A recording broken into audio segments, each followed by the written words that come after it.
Ms. Salazar. It's great to have you on the podcast. So, you are the author of Flight Girls, which is a historical fiction book about women who flew in the Air Force during World War II. So, what inspired you to write this this historical fiction book? Well, I've always loved history. It was probably my favorite subject in school, and I also love stories about women. And my grandmother was a military wife during World War II, and she was like one of the feistiest women like to ever live. And so, reading about these women and just that a lot of people didn't know about them was really interesting to me and just intriguing that because the file on them was closed for 35 years after they served. So a lot of people just did not know that they existed in this job that they had done. And so as soon as I learned about it, I just kind of couldn't not write this story. I needed to tell about these women. So, I've studied a lot about World War II, and we've had on a military historian who specialized in World War II, and we talked a lot about primary sources and a lot about the history of World War II. And I have never come across anything like Flight Girls, like women who've served in the Air Force. Now, we interviewed another author of the book D-Day Girls, who talked about women who were spies during World War II. And that was very interesting, but I'd never heard anything about the Air Force. So I found that very fascinating. Yeah, it was really cool when I found. So my aunt was actually studying to be a docent at our Museum of Flight in Seattle, and they were just about to open up this exhibit about the Women Air Force Service pilots. So that's how I found out about it in the first place. She had like two books sitting in her house, and I started flipping through one, and it was really just a bunch of pictures with these little anecdotes. And one of them was about Cornelia Fort, who was in the air. She was training an airman recruit on Oahu in Hawaii when the Japanese flew in. So that moment that happens in my book, that was an actual moment that happened for this woman. And she was the first American pilot to see the Japanese fly in, which is pretty amazing. So yeah, I was just reading these little tiny bits and pieces of these women's stories, and I found it so inspiring and just couldn't believe I'd never read anything about it before, because these women were flying like war-torn planes that were sometimes falling apart in the air. I mean, they were risking their lives. No, they weren't being shot. Well, they were being shot at sometimes as well for gunnery practice. So they definitely were risking their lives for their country. And so the fact that they didn't get recognition for a really long time is heartbreaking to me. And so many of them have passed on now, and there are few that are left are getting recognition, but it's just kind of too little too late, unfortunately. Yes, ma'am. When Taylor showed, I was instantly intrigued by it because it took me a while. I was like, wait, I'd never heard about it like you were, and I was so fascinated, and it's in the rough kind of like you discover it, and it's amazing. So if you had to pick a character that resonates with you the most, who would it be and why? Probably Audrey, which seems easy because she's the main character. And I've been asked like several times, is Audrey you? And I think a lot of writers kind of inject bits of their personality into their characters. But I did not do that with Audrey. Audrey is the woman I aspire to be. I think she is brave and loyal in a way that, I wished I had been at that age that she, is in the book. In my early 20s, I was lost. Like I didn't know what I was doing. And she's so focused and goal oriented, but also, willing to change and evolve. And so I would definitely pick her, but I think a close second would be Ruby, because she was just so spirited, and I would love to know more of her story and what led her to that path, because it seems like not the path that maybe she would have taken, for the kind of girl she seemed to be. So she would definitely be a close second. That is very interesting. It's almost like you're referring to these characters as people like you want to learn more about their stories when you yourself invented these people. So I find that very interesting, especially as you're one of the first, I believe, fiction writers that we've had on. So Oh, that's very cool. awesome. Yeah, they do live in your head, and they become annoying. And you're like, be quiet. I can't talk to you right now. Yeah, no, it's definitely a weird life to lead, I think. It's cool though. It's cool. Yeah, it's fun. So you mentioned this earlier in that interview, but what were the actual women like who flew these airplanes? Like, what are some of their stories? Could you just maybe give us the TLDR or just tell us a little bit about them? Yeah, I mean, most of these women, well, funny fact is that, or interesting fact is, there were more women who had their pilot's license than their driver's license at that time. But these women came from literally all walks of life. Like they were students, they were moms, they were wives, they came from everywhere. They were like, you know, flying crop dusters on their farms. And when this, notice went out that pilots were needed, they just signed up and hoped that they would get chosen because they wanted to serve their country as well. And since they weren't allowed to go fight overseas, this was like a really great opportunity for them to do their part for their country. But they were just, anybody. They were your next door neighbor. And a lot of them, when the program ended, they just went back to whatever it was they were doing. And in fact, they weren't even allowed to fly the military's planes anymore. The military told them, like, you can't fly our planes, go find something else to do. And so that to me is even like a slap in the face for all that they had done. So yeah, but they were literally just anybody, just women from all walks of life. That's incredible. And it shows how much they sacrificed to do what they did and serve our country. So, have you ever come across any other books that kind of are the same thing that your book did, like uncover about the military women, like the women pilots in the World War II? Or are you the first book ever to uncover this? I'm probably not the first to uncover a story like this. I feel like lately in the last few years, and then coming up as well, there's a lot more women's stories that are coming to light.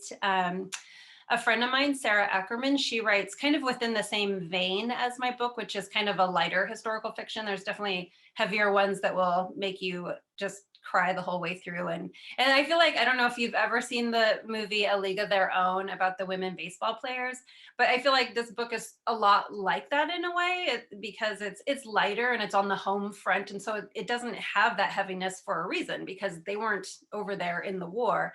But I know, like Sarah, my friend that I just mentioned, she has a book coming out next year called Radar Girls, which is another like story that people haven't heard about, these women that were working for the military, and you just don't hear about them. So it's pretty exciting, I think, to learn all these stories that previously just weren't told, or people, I don't know if they just weren't interested or they just weren't talking about what they did. The story I'm writing now is a little known story. I just feel like, it's going to be pretty exciting by the end of, I don't know, this decade, about all the stories we found about all these women who have been quiet or not allowed to tell, or whatever the reason is. It's exciting to learn these things about women and our history. Hmm. So when you find out about all these stories, was your first thought to write a book on them? And do you have any other previous history with writing books? When you were a child, did you like writing, or maybe study it in college, or what's your history with that? So when I read the little anecdote about Cornelia Fort in the air, like that was the one. That was the little anecdote that was like, I'm writing this story. I don't know what the story is, but I am writing it. I am telling a version. Whatever it's going to be, I have to write this story. And before that, yeah, as a little kid, I wrote a lot. Like I loved stories, and into my teenage years. And then in my 20s, I didn't write that much. I don't know really why. Maybe I was just very busy. I don't know. I feel like my creativity like went the other way. Um, but once I hit, like, I think my son was about 4, and I was in my 30s somewhere, I started writing. And so I have written one other book before that, that's never really seen the light of day. And so it just kind of stays hidden in my computer, though I'm kind of working on it right now just to see if it becomes something. But I've always loved writing. I love telling stories. I love story in all forms. I can binge watch like nobody's business, like I just love stories in all shapes and forms. So yeah. That's incredible. So these are the two questions that we ask all of our guests. And the first one should probably be pretty easy, but it's what books have had an impact on you and why? I so the first historical fiction, well, I've read lots of historical fiction, but The Nightingale by Kristen Hanna is probably my hands down favorite historical fiction book. It's just one of those books that's by the end of it, you're like, please end, but please never end, because it's so beautiful, but it's also so heartbreaking. And it's so, her writing style is just so inspiring to me. I don't know if I could ever write anything quite that sad, because I feel like it really kind of wrings you out emotionally. But I love a lot of women's fiction as well. Emily Giffin is one of my favorite women fiction writers. But I think the book that made the most impact on me in the last couple years is Becoming by Michelle Obama. I just think it is an amazing story from childhood to adulthood of perseverance and strength and spirit. So that's probably my number one. Now, I haven't heard of Becoming by Michelle Obama, but I have heard of The Nightingale, and that book, I believe my mom has read it, and she really enjoyed it, and it's a roller coaster of emotions, I've Oh heard. yeah, it's, oh my gosh, like literally at the end, I was just like, please be done. Like, you're making me cry. And actually, they're making a movie with Elle and Dakota Fanning. Oh, that's So awesome. yeah, so I'm super excited about that because they will be like the perfect sisters in this. And that's actually inspired um by a true story of these people that would help get, I think it was downed pilots like through the mountains out of harm's way. So yeah, it's an amazing story. That is really interesting because The Nightingale, it seems like from what you said about downed pilots, another author that we interviewed, Sarah Rose, she wrote a book, D-Day Girls, I mentioned earlier in the interview, and she tells like the history behind that, and that was very interesting to learn about from her too. Yeah, there's some pretty amazing people out there that There are are. way braver than I will ever be. And it's very interesting that we're hearing all of these stories of women in war during, especially World War II, that just came out in the past few years. I find it really fascinating and inspiring. Yeah, there are so many stories, like we were saying, like it's just incredible. I'm trying to think of some off the top of my head. I've just read like so many lately. And that's probably one of my, like, I think it's my favorite era to learn about because there are so many stories and so many of them are heartbreaking, but there's so many that are just full of hope and like just the human spirit and persevering. And to me, that's like the best kind of story I could possibly read. So yeah. Yeah, there was another story that I believe it was historical fiction. I don't know if it was a true story, but it was the Jersey Brothers. That one was a one about the Pacific Theater of World War II Yeah. and two brothers. That one was definitely a tearjerker and a roller coaster. Oh, I haven't read it. I've heard of it. I'm gonna have to check that out. It was very good. I'll get a box of tissues. Yes. So our final question is another one that we ask all of our guests, and it's what advice do you have for teenagers? So I have a teenager. He's 16. He just actually popped in here right before we got on in a panic. And I was thinking about this question when you guys sent it to me, and thinking about my son and what my high school experience was, which I didn't much enjoy. And I think what I would say, and what I try to tell both of my kids, I have an almost 8-year-old daughter as well, is to know who you are and to honor that.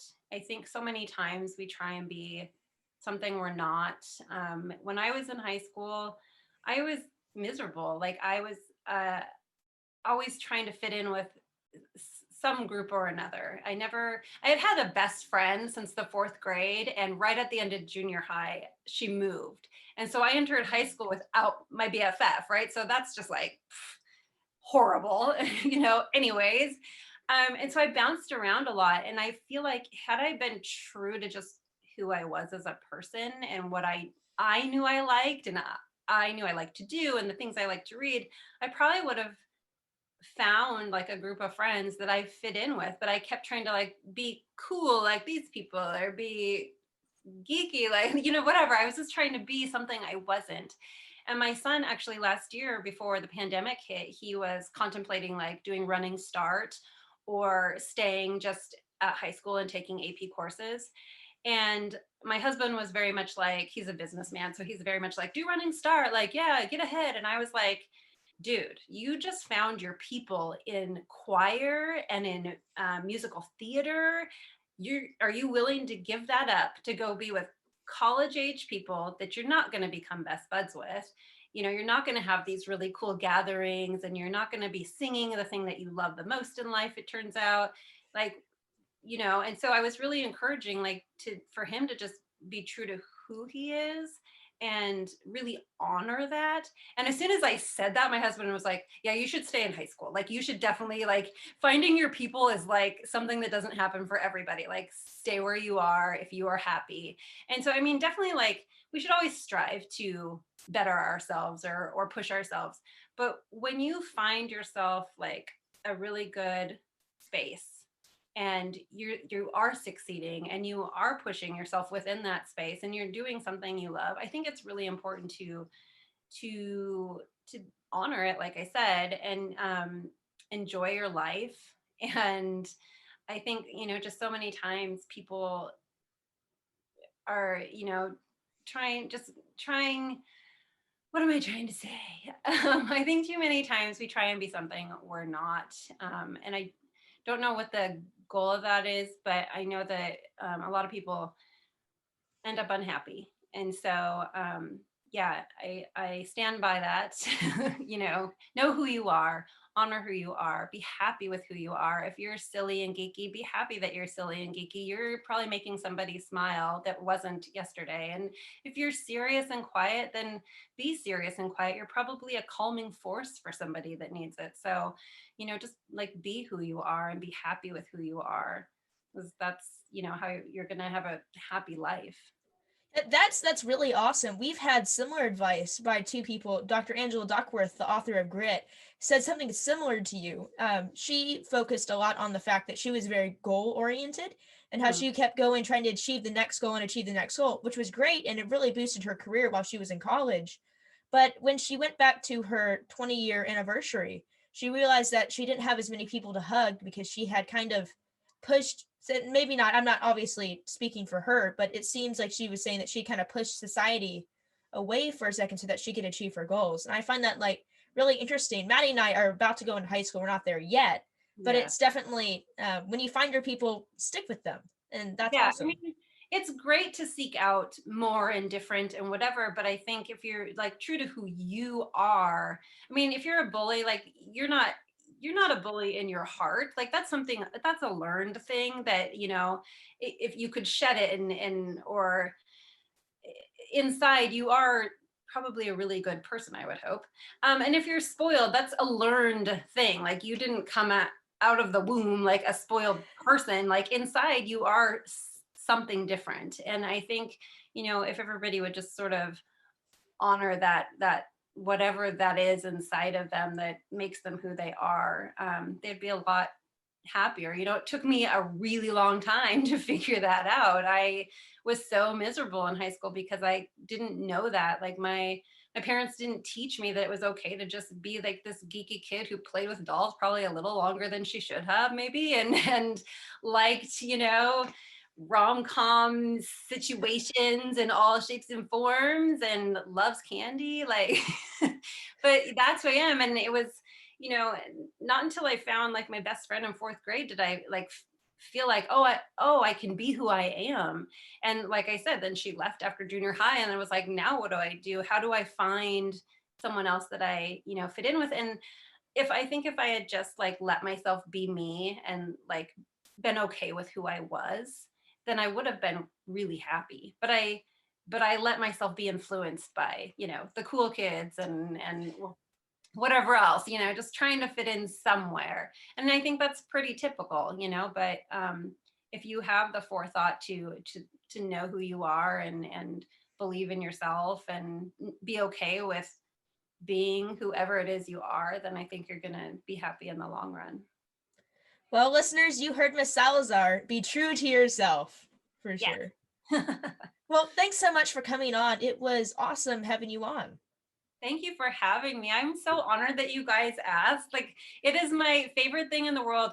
You know, when I wrote this book, it was just like, oh, I'm writing a book. And then when people started like emailing me and saying, hey, I'm 18 and this book is so inspiring, or hey, I've been thinking about getting my pilot's license and now I'm definitely going to do it.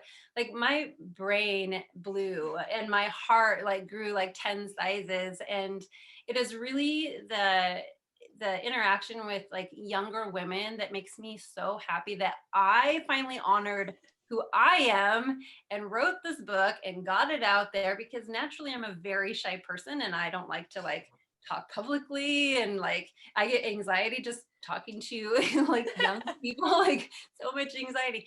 But it, you know, this is like my path that I'm supposed to be on. So it makes me so happy to get to talk to you guys today. Oh, that's awesome that your book has allowed people, like after you yourself were yourself and you wrote your book, you allowed other girls and women to be their selves and get their pilot's license and their Yeah, stuff. that That's is like awesome. probably the best thing about this whole thing, is hearing from people and hearing how inspired they were to like chase their dreams. That's amazing.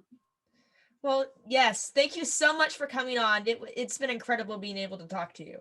Thank you both.